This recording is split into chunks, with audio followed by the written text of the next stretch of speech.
go and see the world and just show them what it really means to live life golden. Yeah, we're golden, baby girl, we're golden. They're about to see us shine, cause we're golden. They can't ever break us down, cause we're golden. What's up, guys? Welcome to another episode of JBC Podcast. Please, if you enjoyed this video, subscribe, leave a like, leave a comment on your thought. 50% of viewers are not subscribed. We need to get that number down. So please subscribe on this. It takes 5 seconds. But anyways, let's jump into another episode of NBA Podcast. I am your host, Chris. I'm joined with my co-host, Brody, What's up, guys? How's it going? and my other co-host, Jacob. How's it going? That's going good. I was answering for viewers. But anyways, so we got kind of a lot of games to go over. Days. We got the October 25th, 26th, 27th, and 28th. So there's going to be quite a bit of games going on. So let's start out with the October 25th. We'll start with you, Jake, or Brody. We'll get your All thoughts right. on the games. A couple games we got here. Let's start off with the Nets versus the Knicks. What did you think about that game, and what stood out to you? So the biggest things that I took away from it were the Nets won 113 to 109, of course. Kyrie was on his game all game. He was in complete control of the offense. He drove the lane a lot of times, and he found the open man. I mean, he only had 5 assists, but I'm sure there were other times where there was an extra pass as well in that offense. But from what I saw, he was having himself a very dominant night in control of that offense. He had 26 points, and the last 3, he made a 3 with 22 seconds left to put them ahead. 112, I think it was 112, 109, and then they made a free throw. And this was kind of his redemption game, because the very first game of this season, he had a chance to make the game winner, and he missed. And then this game, he comes back and sinks a shot to give his team the lead and eventually the win. So that was really good to see. And actually, after the game, he gave his jersey to his dad. Yeah, that was very nice of him. Yep. That was very nice. Okay, for the second game, Brody, we got the Bulls versus the Grizzlies. What'd you think about that? Oh man, it was Zach LaVine and Kobe White night. That's what that was. Zach LaVine went off for 37, 6 and 4, and Kobe White had 25. From what I saw, Kobe White was just lighting it up from downtown, and Zach LaVine was aggressive all night, just driving the basket. Let's see here. We can get some stats.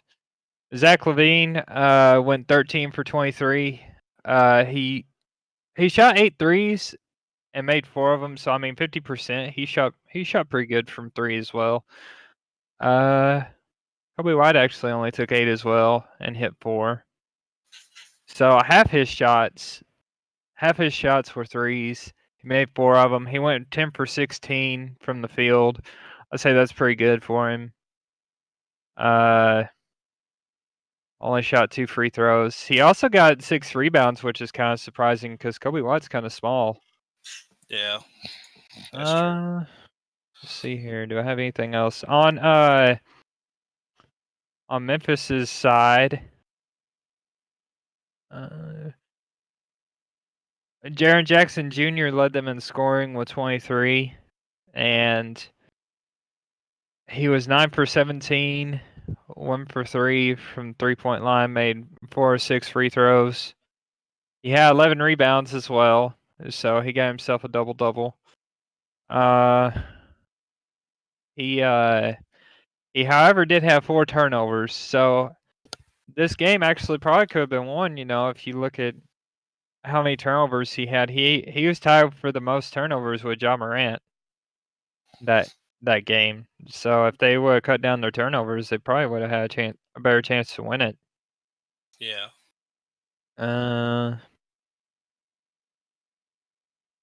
Sadly, Daniel Gafford did not play. It was coach's decision.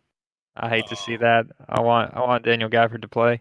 I don't think he's been able to get in yet so far this Yeah. season. That sucks. Yeah. That's all I got on that one.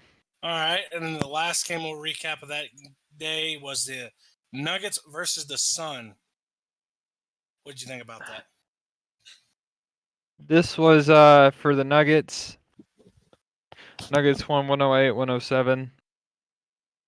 From what I saw, Nikola Jokic just bodied whoever was on him pretty much, whether it be Dario Saric or Aaron Baines.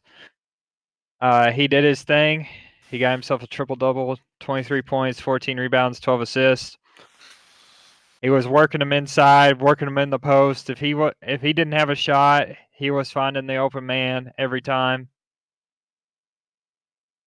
Okay. Let's see some other stats. Jamal Murray also had himself a good game. He had 27 points, 8 for 19 from the field. Only shot, well, I mean, it's still, I guess, above average. 2 for 5 from 3.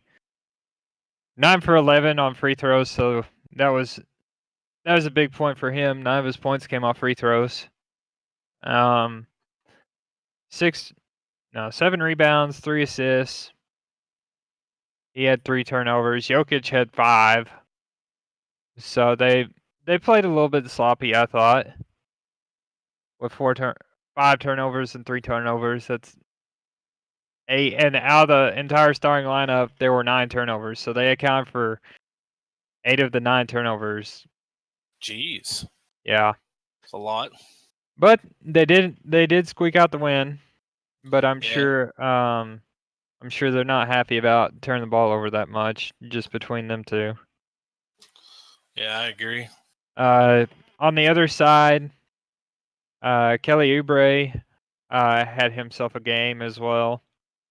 He had 23 points, 8 rebounds, shot 7 to 12 from the field, shot 3 for 5 from 3. Some good stats there, and 6 for 6 from the free throw line.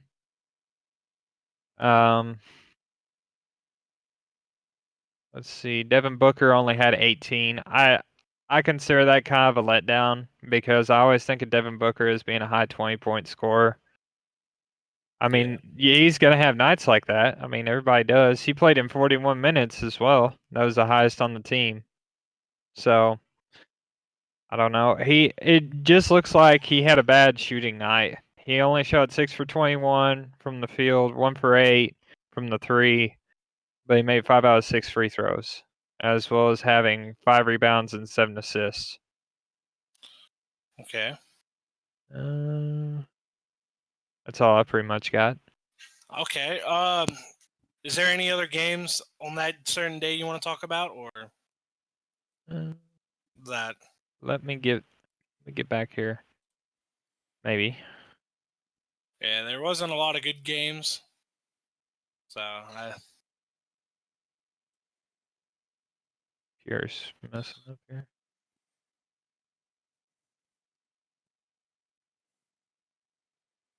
Trailblazers got their first win, and the Kings went to 0-2. yeah. Damian Lillard went off, had himself 35 points, 5 and 5. De'Aaron Fox led the Kings as well. He didn't really have a great shooting night, except from 3. He shot 3 for 5 from 3, but from the field he was only 7 of 18. And shot 11 of 14 from the free throw line. 6 rebounds, 5 assists. Let's see here. Buddy Hield had 21. Buddy didn't shoot good from the 3-point line. He only shot 4 of 11.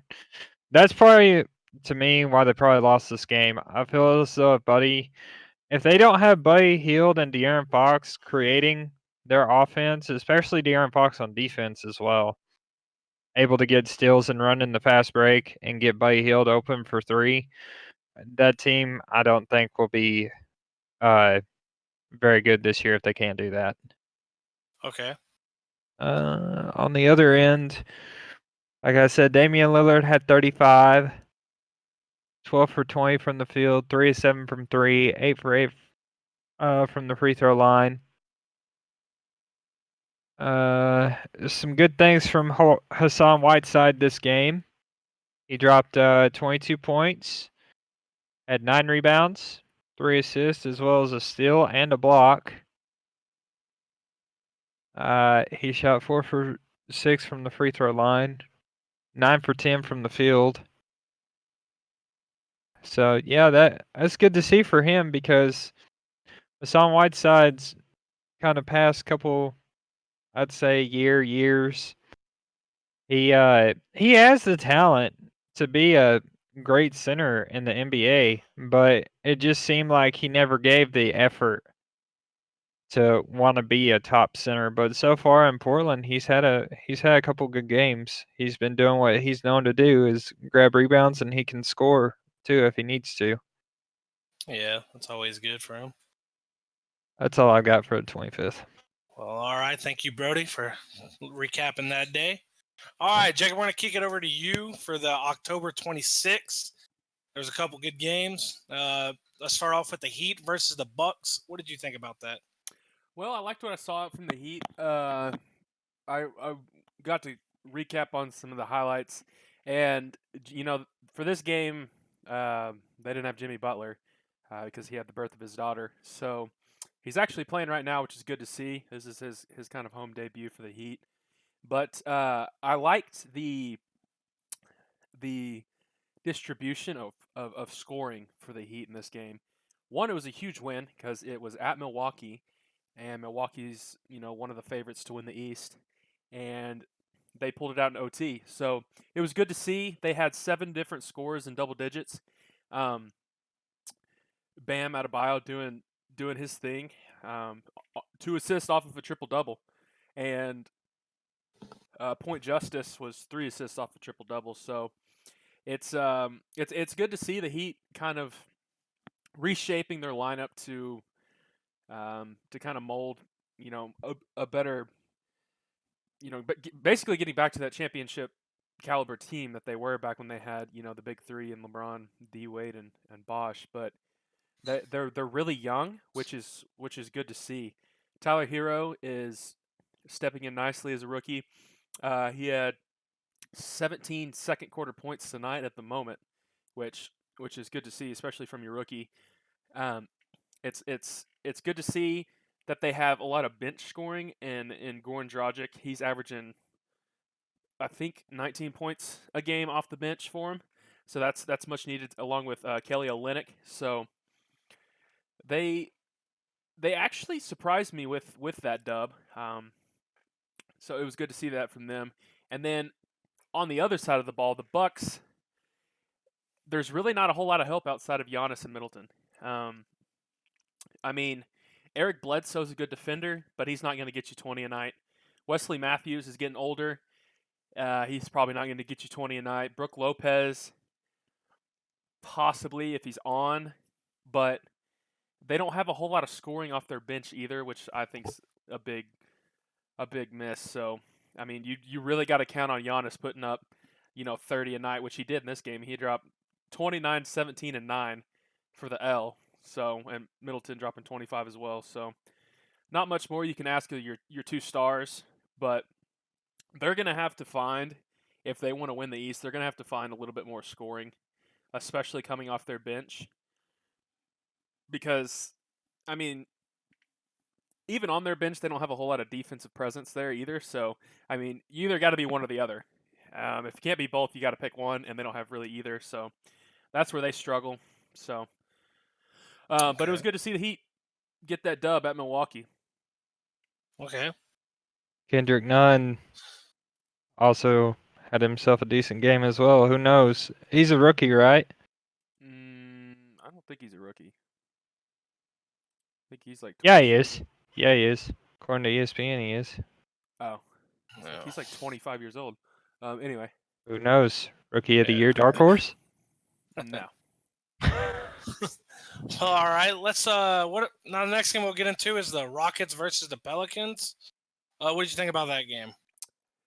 I didn't necessarily think that the Pelicans would keep it this close. I mean, yes, you'd like to see their young team, but the Rockets have too much star power.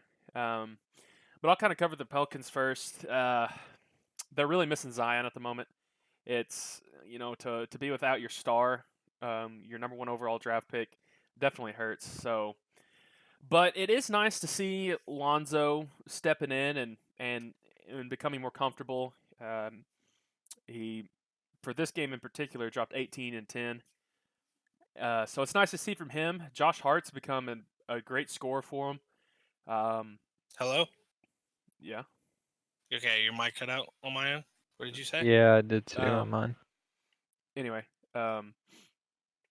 Lonzo Ball is, I guess, taking shape, fitting into form. He was 4-9 from 3-ball land, which you love to see. He's becoming more confident. Like I was saying, Josh Hart and JJ Redick are both nice additions in the scoring end, just because they can give you 20 points a night if you need it.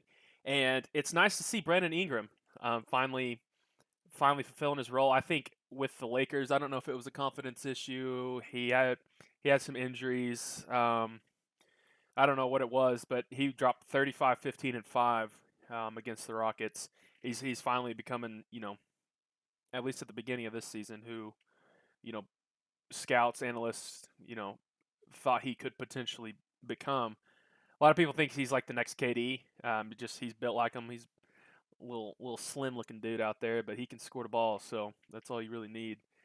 For the Rockets, it's good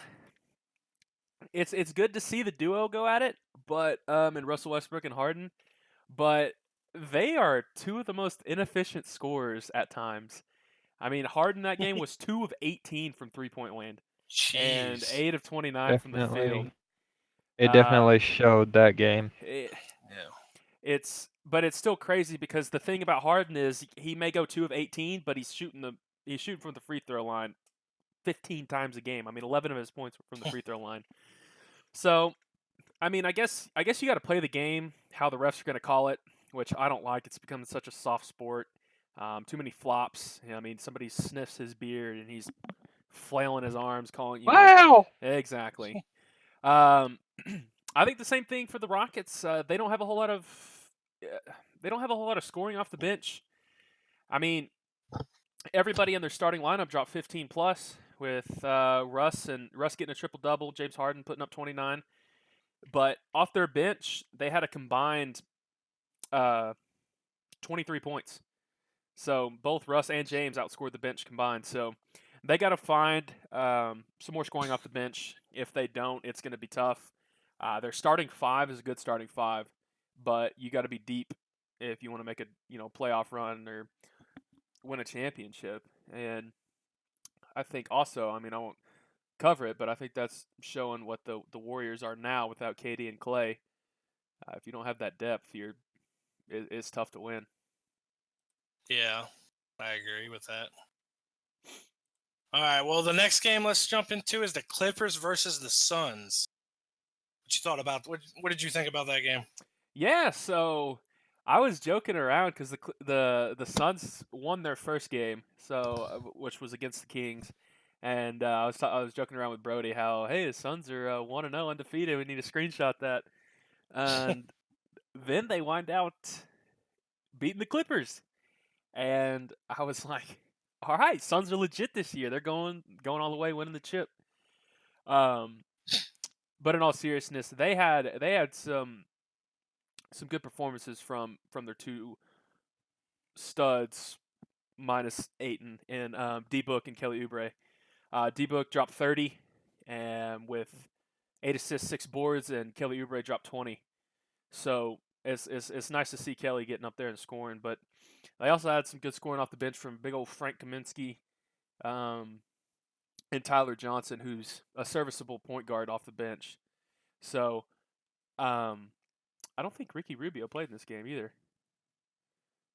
Yeah, no, Rubio didn't even play in this game. So they had Javon Carter out of West Virginia running the point, still dropping the dub on Kawhi and the Clips. So that was good to see. Yeah. Kawhi's still crazy. doing his thing. Yeah, about dropped a triple-double. Not much more you can ask from Kawhi. Lou Will and Montrezl Harrell off the bench, both dropping. Lou Will dropping 23, Montrezl dropping 28 and 7. So Lou Will, I think, pretty much got this Sixth Man of the Year award locked in the bag. I don't think anybody's competing with him. I mean, it must be nice to have a dude coming off the bench to guarantee you 20-plus points. But I think the Clippers are fine. It's just like when the Clippers beat the Lakers the first game of the season, everybody's like, is LeBron okay? I mean, he only dropped 18, 9, and 8, and they lost by like less than 10 points. So like the Clippers are obviously fine. They're still probably the favorite to win the West. So, Yeah. but it's nice to see Phoenix fighting and scrapping out some dubs. They were up big on the Clips in the third quarter. Clippers came back, so it's nice to see them pull out a dub against a really good squad. So who knows? Maybe the Clippers only needed a good point guard and Ricky Rubio, and that's all they needed. But yeah. I think the thing that'll hurt him is DeAndre Ayton being suspended for those 25 games. They'll need him back quick if they want to salvage that record. Maybe make a run for a playoff spot. Yeah. Well, he's out for what, 26 games? Yeah, which I think I think he's got 23 left, if I'm correct. Yeah. Well, So It just sucks for Devin Booker because he was gonna have his best chance, which DeAndre Ayton will be back by the end of the year. I mean, it's only 26 games, but that's almost half your well, not half your season, but it's like a getting fourth. up there in games, about a fourth. yeah. But still, come when the end of the regular season hits, and they're fighting for like a 8 seed or something, let's say, they're gonna have wished that they had DeAndre Ayton back at the beginning because they could have been like a guaranteed lock in the playoffs. Mm-hmm. But with DeAndre Ayton out, we're not for certain. I mean, they're playing good without him, but how long can they keep this up? Yeah. That's why you don't do drugs, kids. Don't do drugs. Don't take water pills. Don't Don't take take water water pills. pills. All right. Then there was another close game. It can be a quick recap if you want it to be. It was the Wizards versus the Spurs. It was a 2-point game. What did you think about that? All I really got to say on this game is that LaMarcus and DeRozan, granted they're getting old and they're not your new age basketball players. They're more old school, but they can get you buckets. LaMarcus is still one of the best. I know he's classified as a center. I think more of I would kind of put him under more of that power forward role, but I do too. they're running him at center because they got Trey Lyles now at the 4. But anyway, I mean, LaMarcus has always been a guaranteed bucket. That dude can create his own shot, especially those low post faders, turnarounds, hook shots, and he can stretch the floor, hit the 3. And then of course DeRozan is like the shooting guard version of Ben Simmons. He's not a 3-point shooter. He's averaged about 20% from 3-point land his whole career, but he's still getting you 25 plus points a night, which is ridiculous. All from 2, with inside the 3-point line. I think the Spurs are underrated because they have a young backcourt in DeJounte Murray, Bryn Forbes, and then off the bench they have Derek White. And even, I guess, Lonnie Walker, granted he's not getting a whole lot of playing time at the moment, but the Spurs are still a solid team, and you can't ever count them out with old Greg. So No, I like the Pop is a Spurs. legend. I like the Spurs. The poor Wizards, poor Bradley Beal. I mean, that guy. He needs out. He needs out or needs some help. I mean, his rookie and Rui Hachimura is playing solid so far this year. And Davis Bertans off the bench dropped 23 that night. But he just doesn't have a whole lot of help. I feel bad for the guy. I mean, and it sucks that John Wall, we almost got to see him back, and then he tore his Achilles, which just sucks. Because John Wall was one of the best point guards in the league when he was in his all-star prime form. The dude was unstoppable, hard to guard, good on the defensive end. Him and Bradley Beal meshed well, even though they may not have got along all that well. But that was a heck of a 1-2 punch. I mean, John Wall crashing inside, doing his 360, 180 layups, and if that's not there, kicks it out to Bradley Beal for the triple. So it sucks to see John out, and it sucks to see Bradley in the spot that he's in. But they're still hooping. He's still doing his thing. But don't count the Spurs out. They'll probably squeak their way into a 4 or 5 seed, just like they do every year, and make it hard on some teams. Yeah, I know what you mean. Coach Pop is a legend, and Coach Pop can do it somehow. The GOAT. Yep. Is there any other games you want to talk about on that day? Or No, the only other thing that I wanted to say was the Pacers are struggling, and the Sixers are rolling. But yeah, okay. that's pretty much what I got on that. All right, thank you.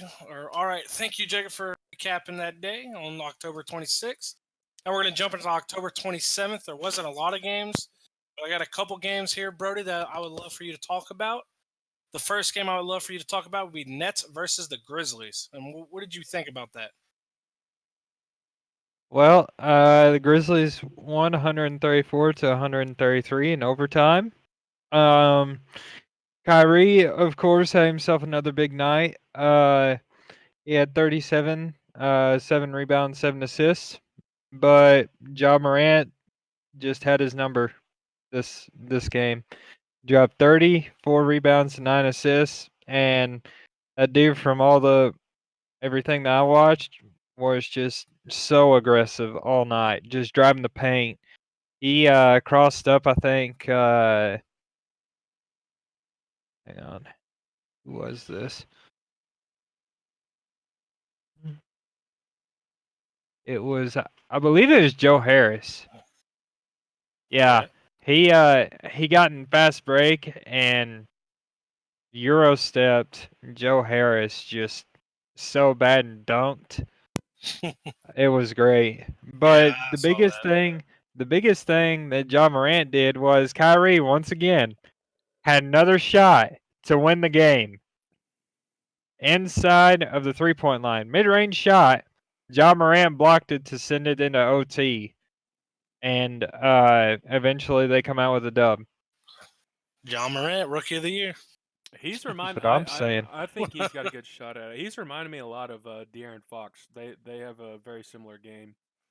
Very Yeah. aggressive, super fast, are very athletic. Okay. I think I don't know. We'll just have to see more of him, but I think Ja Morant's probably a better shooter than De'Aaron Fox is. Possibly, yeah. Okay. Is that all it on that game, Brody? Other than Ja Morant and Kyrie, Karis LeVert had a good game. He had 27 points, 11 for 22 from the field, 3 for 7 from 3, 4 boards, 5 assists. He helped out Kyrie as well. I think if the Nets are going to be more successful and not have Kyrie in these situations, they're going to have to step it up on the offensive end. And Kyrie cannot be your only scorer, otherwise you're always going to find yourself in these positions. Yeah.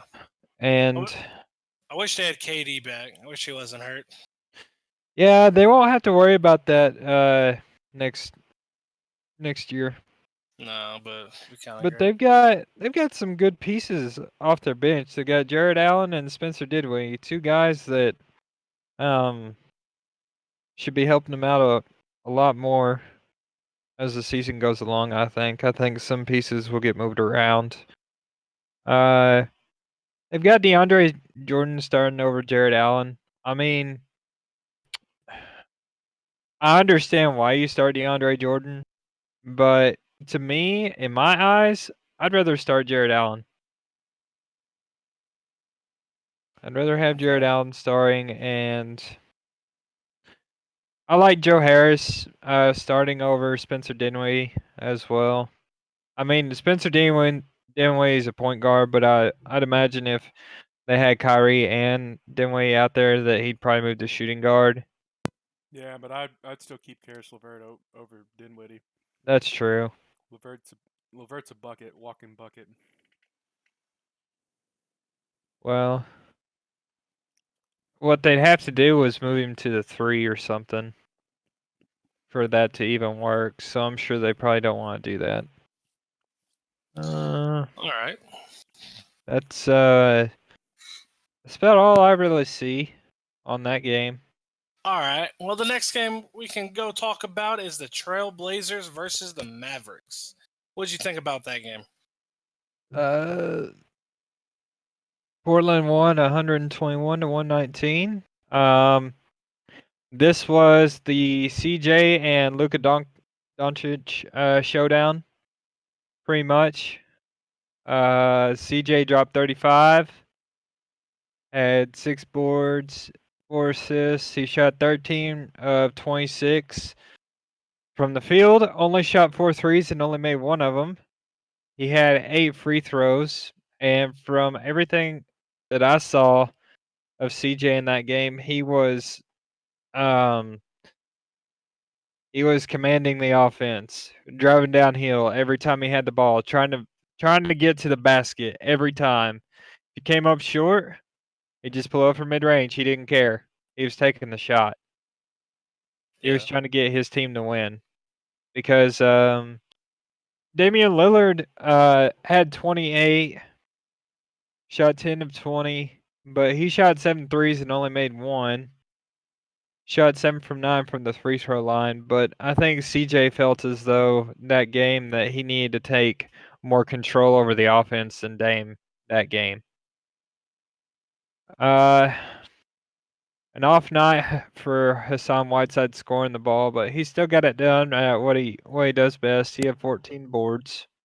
I think he fouled out. That's why Oh, he did? he didn't. Yeah, he did. Okay. Yeah. Oh, that makes sense then. Okay. On the other side, I mean, biggest deal, I mean, Luka had 29.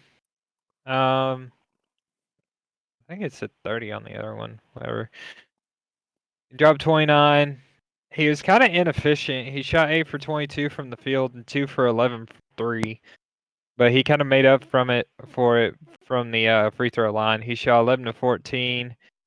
He actually had himself a triple double this game. He had 12. No, close. My bad. Close to a triple double. 12 rebounds and 9 assists. 1 assist off. Yep. And Porzingis looked like Porzingis of old as well. He had 32 points, 11 to 23 from the field. He shot 10 threes and only made 3. And was 7 to 10 from the free throw line. He had 9 boards and 5 assists. To go along with 2 blocks as well. I think that's gonna be a fun duo to watch this year. Yep. Barring they don't get hurt, that's gonna be fun. I think Luka's gonna be a stud for a long time in this league. Yep. I do too. That I believe is all I really have on that game as well. Okay. Well, guys, we approached the 30-minute mark. Please, if you're still here, subscribe, leave us a like, put down in the comments what you think about this so far. Okay, let's get back. Brody, is there any other game on this day that you enjoyed? The Warriors losing by almost 30. That's their second almost blowout loss. Yeah, they're not looking too great.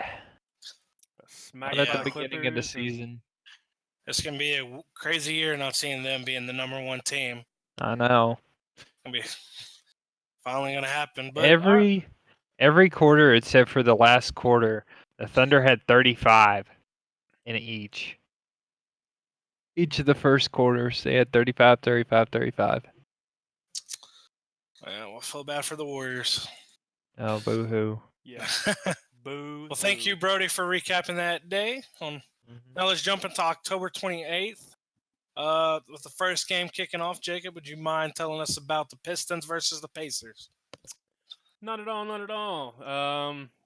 The biggest surprise to me is the Pacers struggle. Like I said earlier, they're starting off to a slow start, really missing, Oladipo. That's a huge piece. That's their superstar. So that's tough not having him out there on the court. Domantas Sabonis, I will say though, is hooping. Signed his new contract extension, showing that he deserves it. The Pacers are still, I still think the Pacers are a threat in the East, especially once they get Oladipo back. They just aren't very deep. Their bench is horrible. Garbage. I mean, once they get Oladipo back, they'll have Oladipo, Malcolm Brogdon, Miles Turner, T.J. Warren, and Sabonis. Offensively and defensively, that with Miles Turner and Oladipo holding it down on the defensive end, while Malcolm Brogdon and Sabonis lighting up the scoreboard, and even T.J. Warren. That's a good squad. They just their bench is minimal, so I think they're really missing Victor.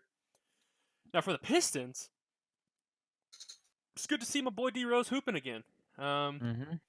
It's always good to see. They're a weird squad. They're old and young at the same time. They got a lot of youth and then they got a lot of vets. They're just inconsistent. I mean, Drummond's obviously going to get you 20 a night, but outside of that, it's a hit or miss on who's going to be productive on the offensive board until Blake Griffin gets back. Once Blake Griffin's back, I think that's going to help tremendously. Just because you can put Markieff Morris back on the bench just to help run that squad. Then you'll put Blake Griffin back up in the starting role, and you'll have Blake and Drummond with Luke Kennard. And I still think they should start D Rose over Tim Frazier. That's what I'm looking at. I mean, I'm not the staff. Maybe they're giving D Rose an off night, just playing him a little over 20 minutes that night. But Pistons are looking decent so far this year, especially without having Blake Griffin, their stud. So it'll be interesting to see how well they do throughout, as we keep on going, as they play some more games. Just kind of see how that squad fits together. Luke Kennard, I think, is going to be a good piece for him. Some good offensive production from him. And Christian Wood, I don't think anybody was counting on him to get you 20 a night, and he's producing, so it's good to see for the Pistons. Yeah. What I'm thinking, the reason why they don't start Derrick Rose, maybe he doesn't want to play starter minutes. Could that be the case? I don't know. I doubt it. I think D Rose likes the game too much for that. I think he does too, but that's just kind of a theory because I'm looking back at all these other games. Yeah, he hasn't started at all. Yeah, I don't know. Yeah, that's pretty crazy. But all right, let's jump into the next game. We have the 76ers versus the Hawks. What'd you think about that? I thought it was a good game. I think the Hawks had a chance to win it, and they just came up a little bit short. The Sixers literally, as they were heading onto the court, I think Joel Embiid turned to him and opened up his backpack and said, hop in. And then he set foot out on the court. He literally carried that squad to the dub. I mean, dropping 36, 13, and 5. And nobody else was even a 15-point scorer. The next closest was Jay Rich with 14. So the Sixers, they're good defensively. Probably one of the better teams in the league on that side of the ball. Offensively, I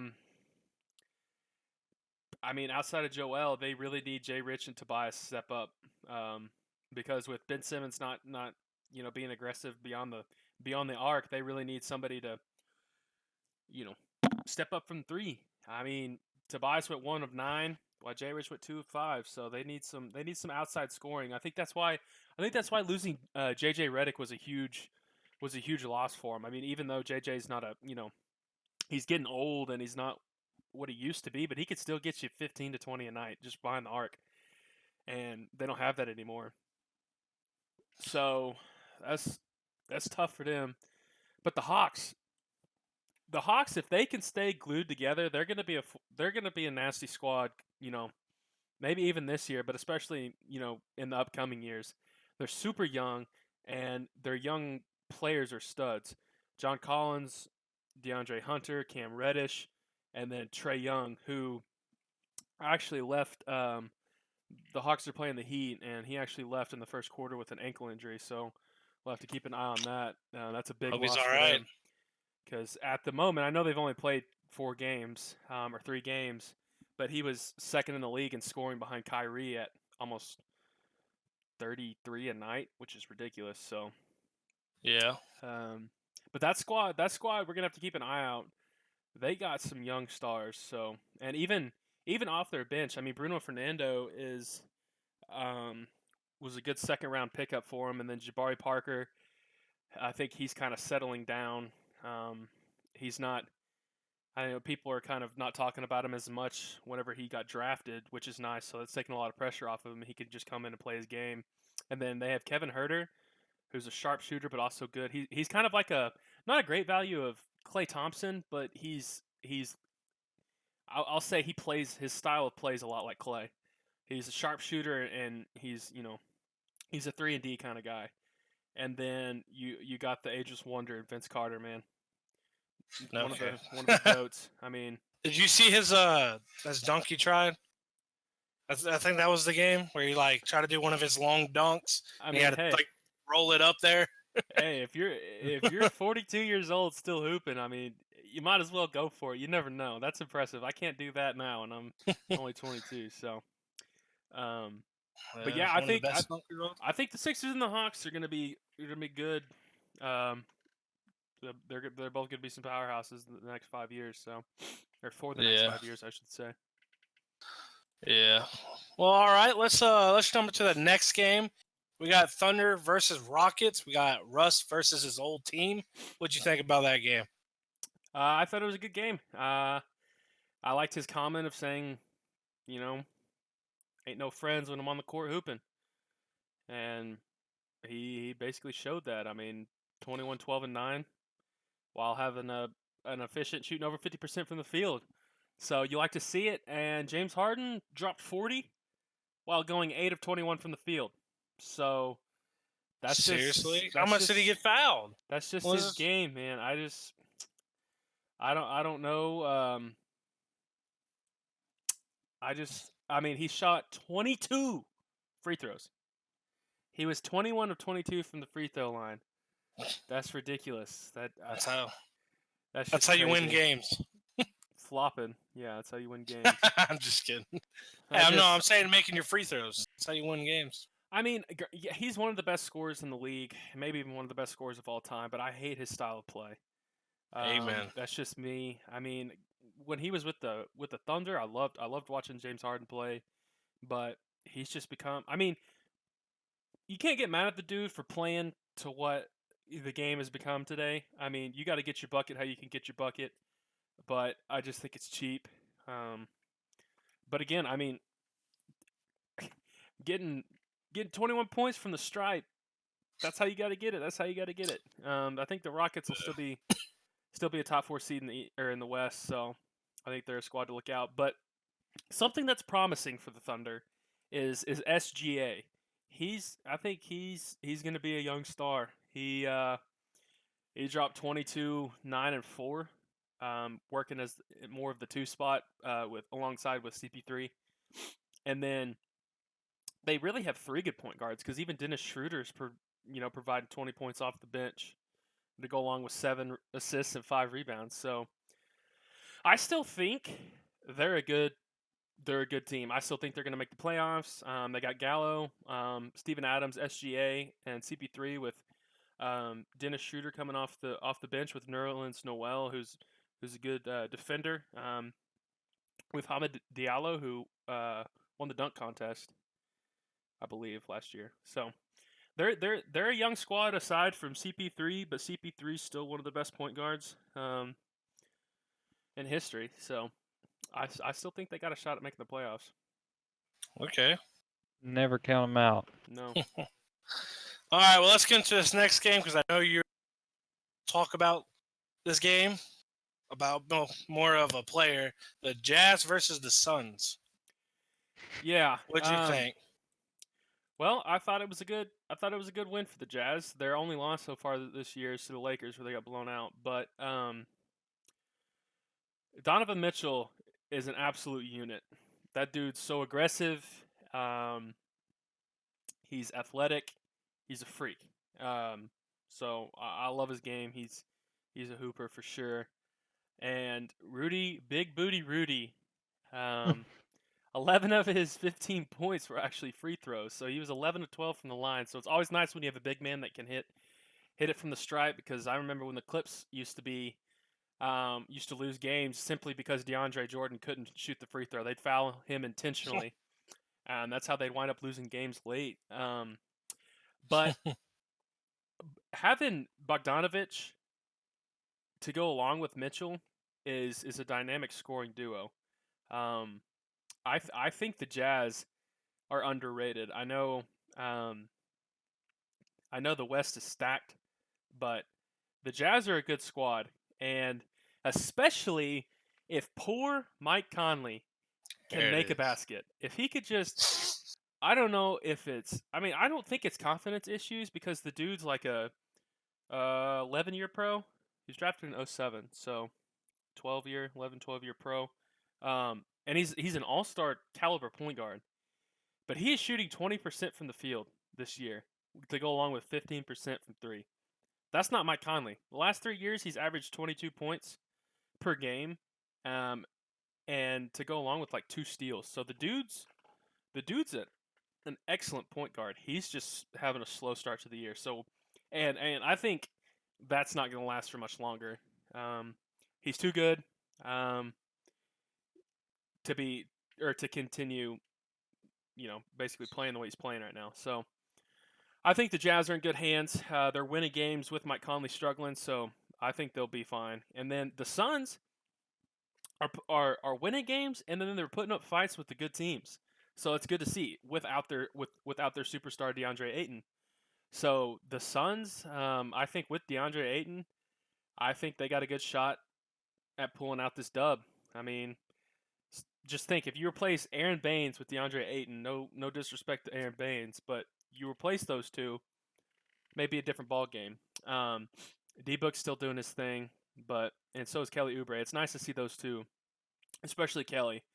Kelly Oubre might actually have a good shot at MIP this year if he keeps at the level of production that he's at right now. But I just feel for Mike Conley right now. He's too good to be struggling like this. It sucks to see, because he's one of the good pros. He's real quiet, plays the game clean.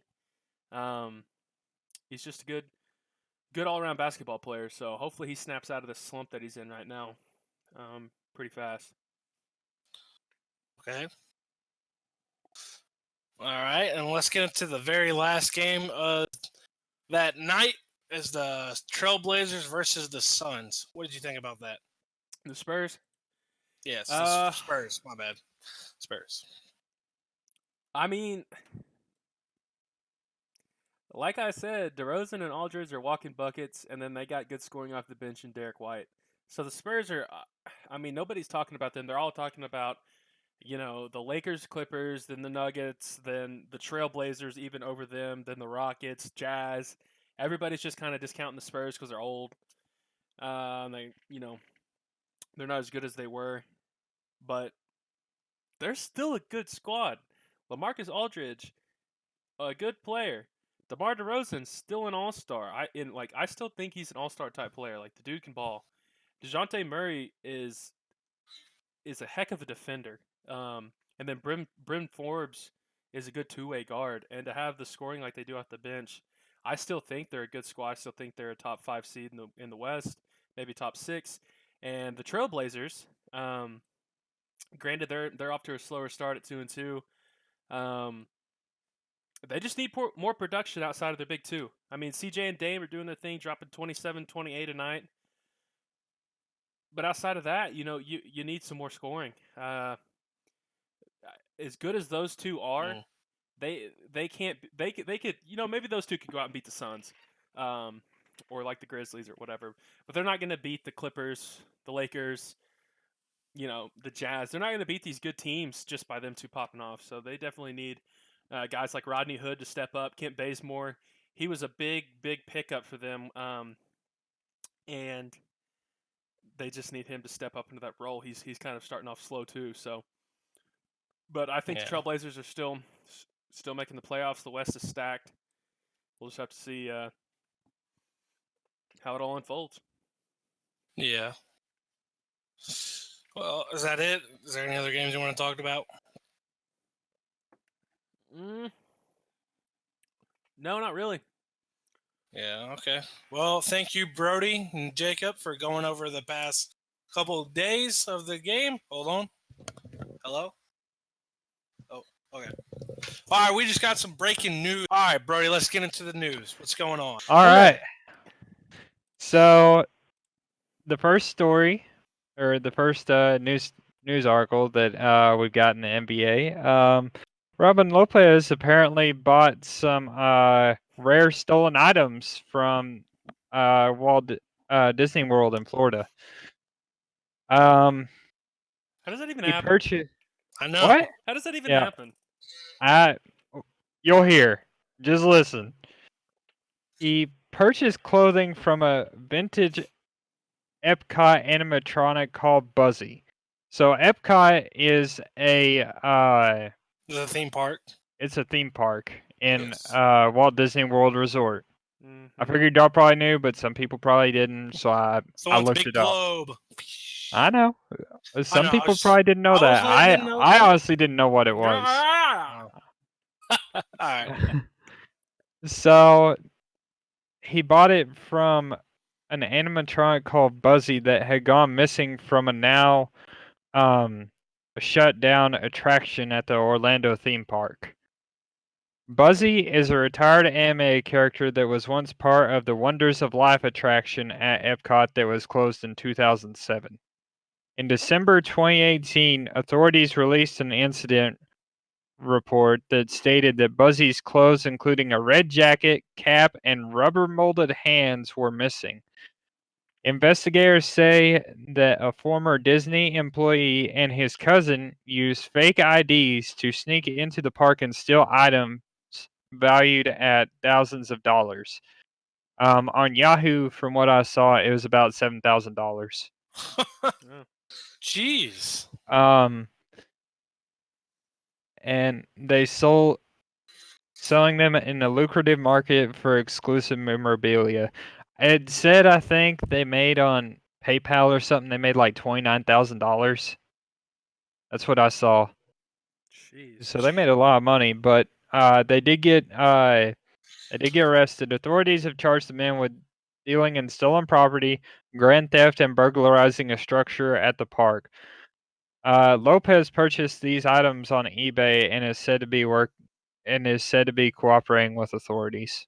So, what it sounds like Robin Lopez probably won't get in trouble. I mean, this isn't his fault, but it's just hilarious that it's Robin Lopez. Out of anybody in the NBA, Robin Lopez, are you kidding me? Look at that face. Yep. Yeah, I mean, That's crazy. I That is doubt he'll funny. get in trouble.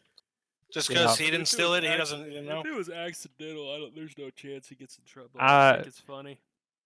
You know, if there's a man to trust in the NBA, it's got to be Robin It's Lopez. got to be Rolo. I mean, come on now. That guy's a gentle teddy bear who hasn't even stolen a penny, But he fights mascots. but he fights mascots. All right, so that's the first big story that I've got. Okay. The other one's not really. It's funny, but not funny. It's just kind of like why. Let's hear it. A Rockets fan was charged with punching a New Orleans Pelicans coach at the end of the game.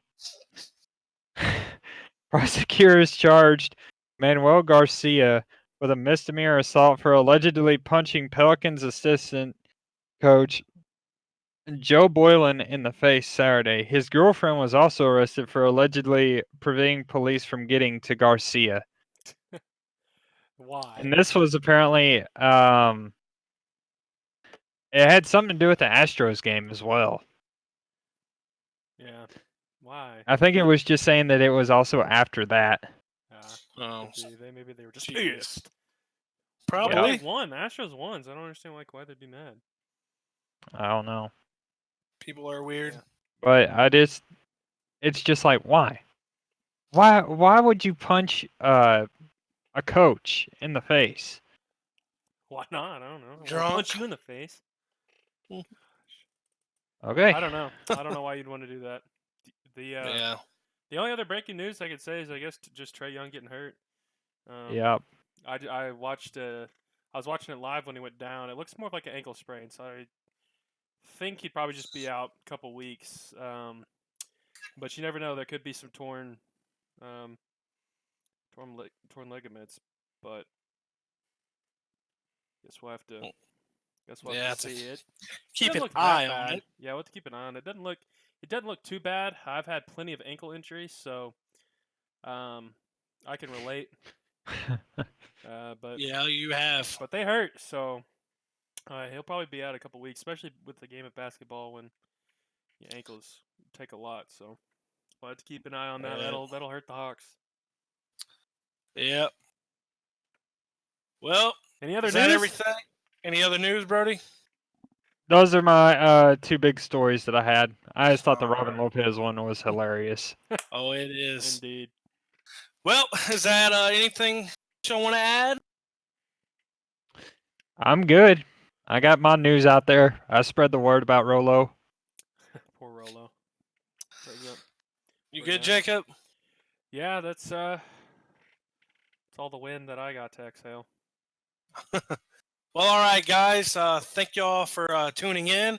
If you enjoyed it, please subscribe, leave a thumbs up, ring that bell so you get notified when we go live. Or you can follow our social media and follow us on Twitter. We post constantly. Go to our Facebook page or join our Discord, whatever you want to do. Well, thank you guys. Till next time, we'll see you later. See ya. Peace.